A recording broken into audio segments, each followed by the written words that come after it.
Hello everyone, welcome to success salt. और मेरा नाम है राकेश कुमार और इस लेक्चर में हम डिस्कस करेंगे top 500 financial and banking awareness part 2। मैंने पार्ट 1 ऑलरेडी अपलोड कर दिया है, जिसमें मैंने फाइनेंशियल और बैंकिंग अवेयरनेस के बहुत सारे क्वेश्चन कवर किए हैं।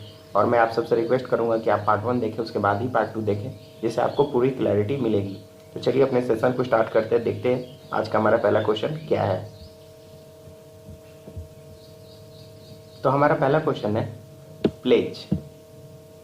What is the meaning of pledge. आपको बताना है कि प्लेज का मतलब क्या होता है। Advance against goods, open working capital limits, bailment of goods as security for payment of a debt और performance of a promise, all above या नन ऑफ दिस। हमारा राइट आंसर क्या हो जाएगा? Option C, bailment of good as security for payment of a debt और a performance of a promise. तो pledge का मतलब बेसिकली क्या हो गया कि आप किसी चीज़ को एज अ गिरवी रख देते हैं किसी डेट को लेने के लिए। बाद में जब आप उस डेट को चुकाते हैं तो आप उस चीज़ को वापस ले लेते हैं, उसको हम प्लेज कहते हैं। ठीक है, बढ़ते हैं अपने अगले क्वेश्चन की तरफ। Which of the following cooperative bank is considered India's first cooperative bank in India. आपको बताना है इनमें से कौन सा कोऑपरेटिव बैंक को भारत का पहला कोऑपरेटिव बैंक कहा जाता है। तो हमारा राइट आंसर में क्या हो जाएगा? ऑप्शन बी, अनो नया कोऑपरेटिव बैंक को भारत का पहला कोऑपरेटिव बैंक कहा जाता है। ठीक है, बढ़ते अपने अगले क्वेश्चन की तरफ। In India agriculture cooperative bank was started. आपको बताना है कि भारत में एग्रीकल्चर कोऑपरेटिव बैंक कब स्टार्ट हुआ। 1929, 1950, 1904, 1980, 1975। राइट आंसर क्या हो जाएगा? हमारा ऑप्शन सी, 1904 में एग्रीकल्चर कोऑपरेटिव बैंक को स्टार्ट किया गया था। हमारा अगला क्वेश्चन है inflation refers to fall in the value of money. Inflation बढ़ने से वैल्यू ऑफ मनी गिर जाता है। Which of the following is the key measure of inflation in India. आपको बताना है कि इनमें से कौन सा इंडेक्स इन्फ्लेशन को मेजर करने के लिए यूज़ किया जाता है।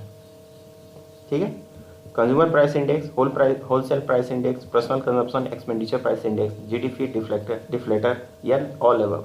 हमारा राइट आंसर क्या हो जाएगा? ऑप्शन ए, कंज्यूमर प्राइस इंडेक्स को यूज़ किया जाता है। मेजर की इंस्ट्रूमेंट है जिसे इन्फ्लेशन को हम मेजर करते हैं। बढ़ते अपने अगले क्वेश्चन की तरफ। Cooperative bank in India registered under. आपको बताना है कि कोऑपरेटिव बैंक जो भारत में है वो किस ये में रजिस्टर रहते हैं। Cooperative society act 1912, banking regulation act 1949, company act 1956। तो हमारा राइट आंसर क्या हो जाएगा? राइट आंसर हो जाएगा ऑप्शन ए, only one. Cooperative society act 1912 में कोऑपरेटिव बैंक रजिस्टर होते हैं। बढ़ते अपने अगले क्वेश्चन की तरफ। Monetary policy as an arm of economic policy administered by. आपको बताना है कि मॉनेटरी पॉलिसी को कौन एडमिनिस्टर करता है। Prime minister of India, government of India, state bank of India, reserve bank of India या नन ऑफ दिस। हमारा राइट आंसर क्या हो जाएगा? Option D, reserve bank of India, RBI इसे एडमिनिस्टर करता है मॉनेटरी पॉलिसी को। हमारा अगला क्वेश्चन है cooperative development bank was set up by. आपको बताना है कि कोऑपरेटिव डेवलपमेंट बैंक को कौन सेटअप करता है। NABARD, RBI, SEBI, SBI, central bank या state bank of India. Right answer क्या हो जाएगा? हमारा ऑप्शन ए, नाबार्ड सेटअप करता है कोऑपरेटिव डेवलपमेंट बैंक सबको। हमारा अगला क्वेश्चन है RBI known as lender of last resort. आपको बताना है कि आरबीआई को लेंडर ऑफ लास्ट रिसोर्ट क्यों कहा जाता है। ठीक है, it has to meet the credit need to citizen to whom no one else is willing to lend. Option B, bank lend to go to RBI as last resort. Option C, it comes to help bank in time of crisis. Option D, all above. Option E, none of this. तो हमारा right answer क्या हो जाएगा? Option C, it's comes to help bank in time of crisis. जब bank को पैसों की पैसों की सबसे ज़्यादा ज़रूरत होती है तो बैंक कहाँ जाते हैं?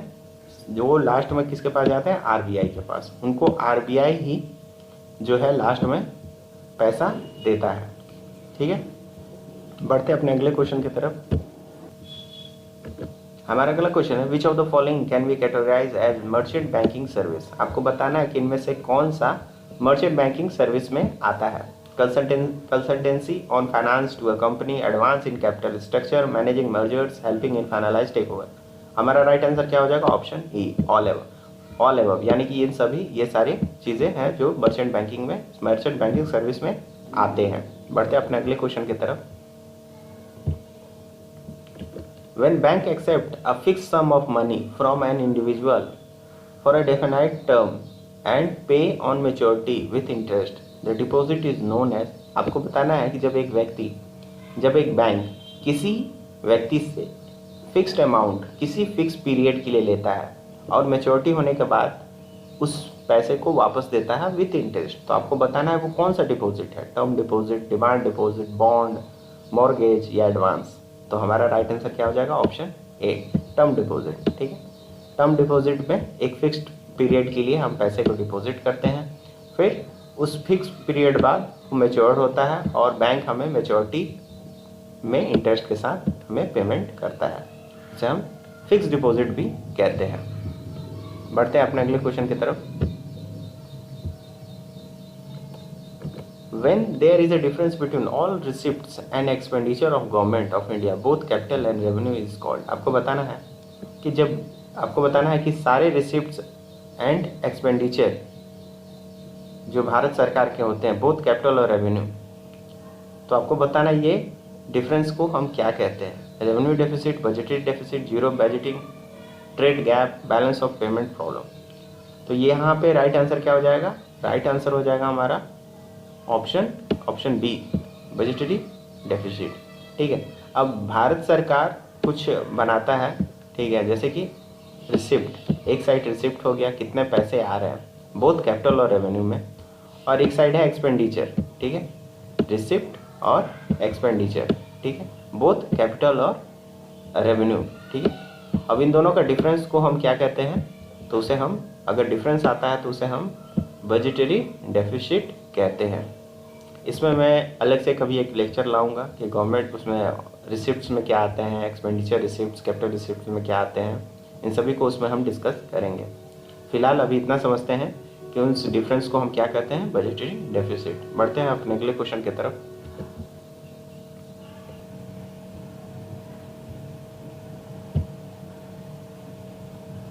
हमारा अगला क्वेश्चन है, who is primary liable on cheque. आपको बताना है कि सबसे पहले चेक में पहले लायबल कौन होता है? Dryer bank, drawee, payee, collecting banker, none of this. तो हमारा राइट आंसर क्या हो जाएगा? B, drawer. ठीक है, अब इसमें बैंक चेक्स में तीन चीज़ें आती हैं, एक होता है ड्रॉयर, एक होता है ड्रॉई, एक होता है पेई। ठीक है, तो ड्रॉयर कौन हो गया?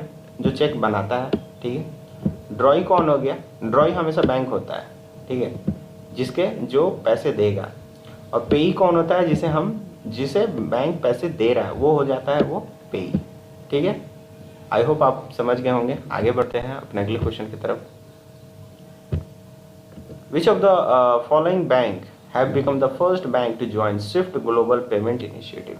आपको बताना है जो स्विफ्ट पेमेंट ग्लोबल इनिशिएटिव है, इसको सबसे पहले किस बैंक ने ज्वाइन किया था। ये काफ़ी ज़्यादा न्यूज़ में है अभी स्विफ्ट, जिसे रशिया को बाहर कर दिया गया था। ठीक है, ये ग्लोबल पेमेंट सिस्टम है जिसमें एक कंट्री दूसरे कंट्री को पेमेंट करता है, तो वो स्विफ्ट सिस्टम से ही पेमेंट होता है। तो आपको बताना है कि भारत में पहला बैंक कौन था जिसने स्विफ्ट को ज्वाइन किया। तो हमारे पास आंसर क्या हो जाएगा? आंसर हो जाएगा हमारा ऑप्शन डी, एक्सिस बैंक और ICICI। ठीक है, ये दो बैंक थे जिन्होंने सबसे पहले स्विफ्ट ग्लोबल पेमेंट सिस्टम को अपनाया था। बढ़ते हैं अपने अगले क्वेश्चन की तरफ। हमारा अगला क्वेश्चन है, डिमांड ड्राफ्ट इज। आपको बताना है डिमांड ड्राफ्ट क्या है? Not negotiable instrument, non transferable instrument, negotiable instrument, quasi negotiable instrument या none of this, none of above. हमारा राइट आंसर क्या हो जाएगा? Option C, negotiable instrument. Demand draft क्या है? एक नेगोशिएबल इंस्ट्रूमेंट है। बढ़ते अपने अगले क्वेश्चन की तरफ। By crossing we mean. आपको बताना है जो क्रॉसिंग हम करते हैं उसका मतलब क्या होता है। क्रॉसिंग ज़्यादातर चेक के लिए है। ठीक है, तो यहाँ पर राइट आंसर क्या हो जाएगा? ऑप्शन डी हो जाएगा, two transverse parallel line on cheque. ठीक है, जो ये हम इस तरह करके दो पैरेलल लाइन चेक पे करते हैं, उसे क्रॉसिंग का मतलब उसे ही समझा जाता है चेक के मायने में। आगे बढ़ते हैं।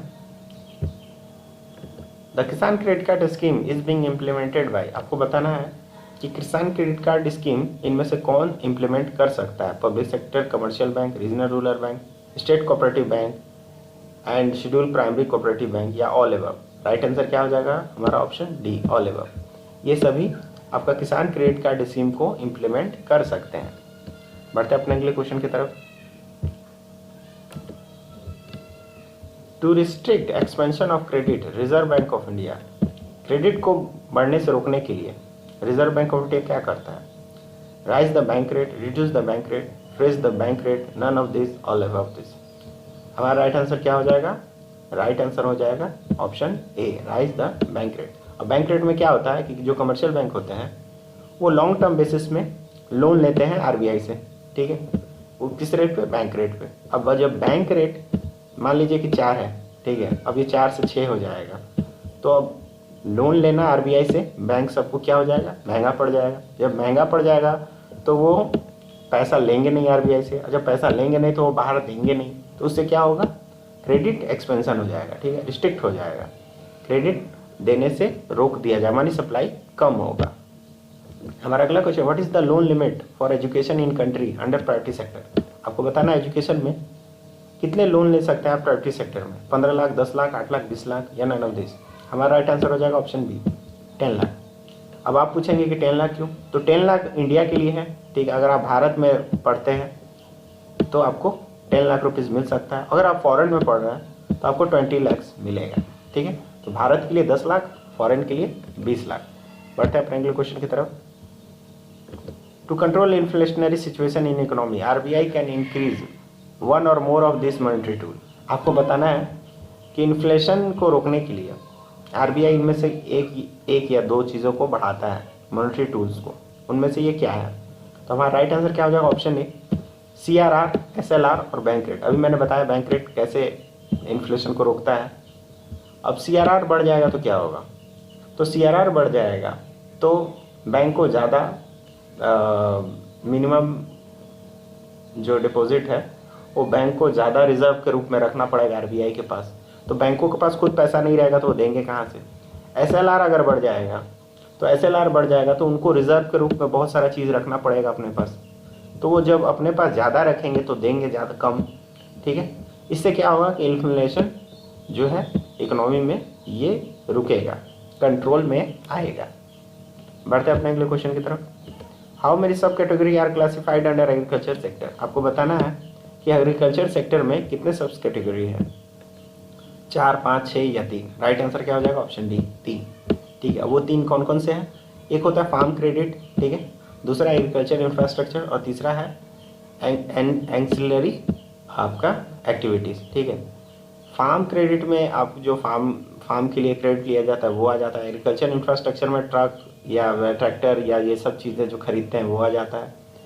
एक्सिलरी में आ जाता है आपका छोटे छोटे एक्सपेंसेस, उस चीज़ को पूरा करने के लिए, उसके लिए जो हम लेते हैं लोन, उसके लिए आ जाता है। तो ये 3 चीज़ें आती हैं, ठीक है। इस पर हम जो प्रायोरिटी सेक्टर लैंडिंग है इस पर हम एक डिटेल लेक्चर लाएंगे बहुत जल्द। तब तक के लिए अभी इतना समझते हैं कि सब कैटेगरी में कितना होता है एग्रीकल्चर सेक्टर? 3, ठीक है। आगे बढ़ते हैं।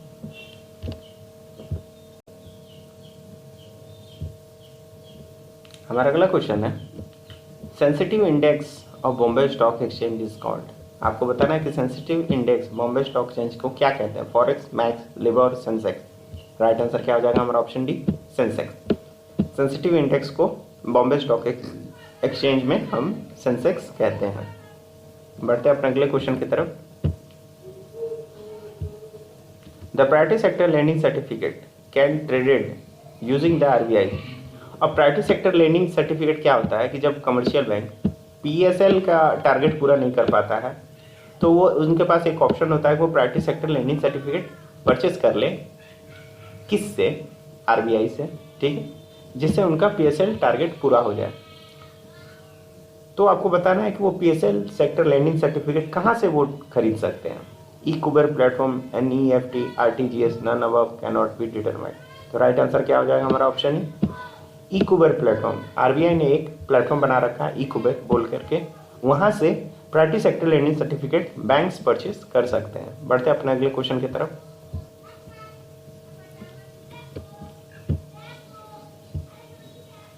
हमारा अगला क्वेश्चन है with effect of 1 July 2010 interest rate of bank are linked to which of the following. ठीक है, जो 2010 के बाद इंटरेस्ट रेट जो बैंक देता है इनमें से किस रेट पे देता है? Base rate, benchmark, primary lending rate, bank rate, repo rate, none above. हमारा राइट आंसर क्या हो जाएगा? Option A base rate. ठीक है, बेस रेट पे इंटरेस्ट रेट दिया जाता है बैंकों द्वारा। बढ़ते हैं अपने अगले क्वेश्चन की तरफ। Bill of exchange, promissory note, cheque, आपको बताना है ये क्या है। ठीक है, bill of exchange, promissory note और चेक, तो ये क्या है? तो ये है एक नेगोशिएबल इंस्ट्रूमेंट। ये तीन ही नेगोशिएबल इंस्ट्रूमेंट में आते हैं, bill of exchange, promissory note और चेक। ठीक है, ये काफ़ी ज़्यादा इंपॉर्टेंट है, इसे हमेशा ध्यान में रखिएगा। आगे बढ़ते हैं। मित्र योशोका बॉन्ड इशूड बाय, आपको बताना है कि मित्र योशोका बॉन्ड इनमें से कौन सा देश लॉन्च करता है? आपको सब पता है कि सब देश बॉन्ड लॉन्च करते हैं, अपने डेमिनेशन का एक बॉन्ड लॉन्च करते हैं जिसे बहुत सारे लोग खरीदते हैं और बाद में उस बॉन्ड को कुछ मैच्योरिटी के बाद उन पर पैसा मिलता है। ठीक है, तो आपको बताना है कि ये बॉन्ड कौन लॉन्च करता है? यूएसए, जापान, रशिया, कनाडा या कोरिया। राइट आंसर क्या हो जाएगा? Option C Russia. ठीक है, अभी रशिया बहुत न्यूज़ में है, तो ये इंपॉर्टेंट क्वेश्चन बन जाता है कि मित्र सीओ का बॉन्ड कौन लॉन्च करता है? तो इसे लॉन्च करता है रशिया। बढ़ते हैं अपने अगले क्वेश्चन की तरफ। An Indian rupee domination bond issued outside India is called, आपको बताना है कि भारत जब बॉन्ड लॉन्च करता है इंडियन डोमिनेटेड बॉन्ड, तो आपको बताना है ये इसे क्या कहते हैं? तो हमारा राइट आंसर क्या हो जाएगा? ऑप्शन ई मसाला बॉन्ड। ठीक है, भारत अगर कोई अपना डोमिनेशन वाला बॉन्ड इशू करता है उसे क्या कहते हैं? मसाला बॉन्ड। आगे बढ़ते हैं। Which of the following bank was first to establish merchant banking business in India, आपको बताना है इनमें से कौन सा बैंक है जिसने पहला मर्चेंट बैंकिंग बिजनेस इस्टेब्लिश किया था भारत में? तो राइट आंसर क्या हो जाएगा हमारा? Option E Grindlays bank. Grindlays bank ने अपना पहला मर्चेंट बैंकिंग बिजनेस स्टार्ट किया था भारत में। हमारा अगला क्वेश्चन है first bank established in India was, आपको बताना भारत में सबसे पहला बैंक कौन सा इस्टेब्लिश हुआ था? आई होप आप सबको ये आंसर पता होगा। Option B bank of Hindustan. ठीक है, बैंक ऑफ हिंदुस्तान 1770। बढ़ते हैं अपने अगले क्वेश्चन की तरफ। Inventor of ATM. ठीक है, इन्वेंटर ऑफ एटीएम, एटीएम को किसने इन्वेंट किया था? हमारा राइट आंसर क्या हो जाएगा? Option C John Adrian Shepherd Barron. ठीक है, इन्होंने इन्वेंट किया था एटीएम को। बढ़ते हैं अपने अगले क्वेश्चन की तरफ। In India which among the following is a part of legal tender money, Bharat में लीगल टेंडर मनी किसे कहते हैं? Both coin and currency note, both coin and bank draft, both currency note and SDR, only currency note issued by RBI. तो हमारा right answer क्या हो जाएगा? Option A both coins and currency note. Legal tender money इसी ही कहते हैं और किसी को नहीं कहते हैं। लीगल टेंडर मनी मतलब कॉइन और करेंसी नोट। बढ़ते हैं अपने अगले क्वेश्चन की तरफ।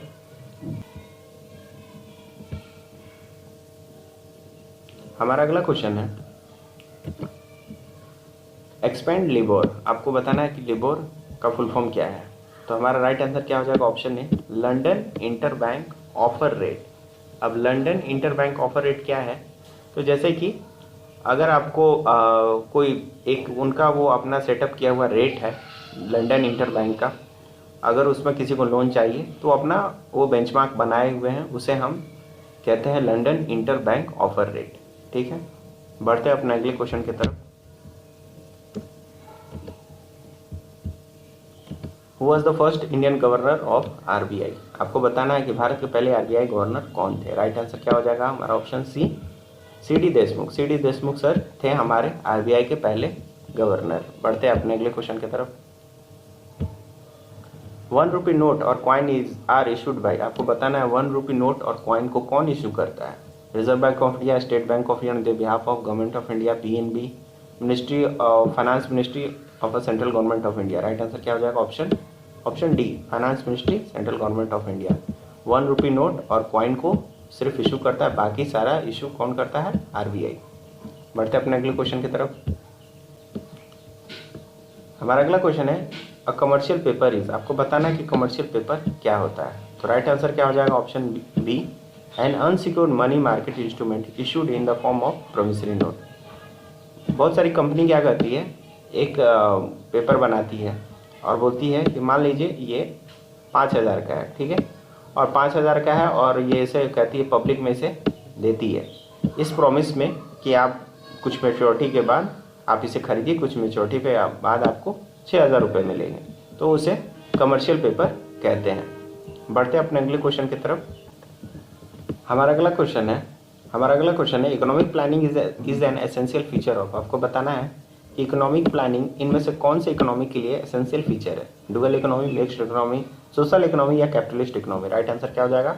Option C, social economy. Social economy में इकोनॉमिक प्लानिंग काफ़ी ज़्यादा इंपॉर्टेंट फीचर है। बढ़ते अपने अगले क्वेश्चन की तरफ। क्रेडिट इज, आपको बताना है क्रेडिट क्या है। Stock concept, flow concept, stock flow concept, holding concept, none of this. तो हमारा राइट आंसर क्या हो जाएगा? Option C, stock flow concept. Credit को हम क्या कहते हैं? A stock flow concept. आगे बढ़ते हैं। Who compile economic survey report in India. आपको पता है इकोनॉमिक सर्वे हर रिपोर्ट आता है हर साल बजट से पहले, तो आपको बताना है ये कौन तैयार करता है। RBI, ministry of finance, SEBI या फिर IRDA। राइट आंसर क्या हो जाएगा? राइट आंसर हो जाएगा हमारा option B, ministry of finance. Ministry of finance economy survey को बनाता है, ठीक है। बढ़ते हैं अपने अगले क्वेश्चन की तरफ। Banking sector come under which sector. आपको बताना बैंकिंग सेक्टर जो है वो किस सेक्टर में आता है। Service sector, manufacturing sector, retail sector, industrial sector, none of this. Right answer क्या हो जाएगा हमारा option A, service sector. Banking sector किस में आता है? सर्विस सेक्टर में आता है। हमारा अगला क्वेश्चन है banking regulation act 1949 does not apply eight. आपको बताना है इनमें से किस में बैंकिंग रेगुलेशन एक्ट 1949 अप्लाई नहीं होता है। Nationalised bank, state bank of India, foreign bank having branch in India, primary agriculture credit society and cooperative land mortgage bank. Right answer क्या हो जाएगा? Option D, primary agriculture credit society में banking regulation act 1949 apply नहीं होता है। बढ़ते अपने अगले क्वेश्चन की तरफ। Bank holiday under section 25 of negotiable instrument act 1881 are declared by. आपको बताना है जो बैंक्स में छुट्टियां होती है उनको कौन डिक्लेयर करता है, और वो किस में आते हैं? नेगोशिएबल इंस्ट्रूमेंट एक्ट 1881 में आते हैं।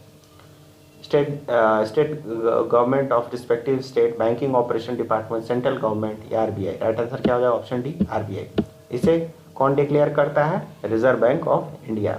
हमारा अगला क्वेश्चन है bank note can be issue in any denomination, ठीक है, but coin can be issued up to what denomination. आपको बताना है कि बैंक नोट तो किसी भी डिनोमिनेशन में आ सकता है, बट कॉइन अप टू कितने तक आ सकता है? 5,000, 1,000, 500 या 100। राइट आंसर क्या हो जाएगा? ऑप्शन बी, 1,000 तक के कॉइन हम मिंट कर सकते हैं।